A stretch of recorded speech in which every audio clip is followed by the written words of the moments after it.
देवा तुझ्याच साठी उघडून दार, वाट पाहून झाली पार.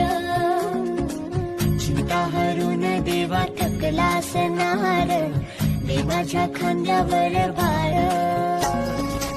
थोडाईचा टेकून जा, घास खाऊन माझ्या हातातला.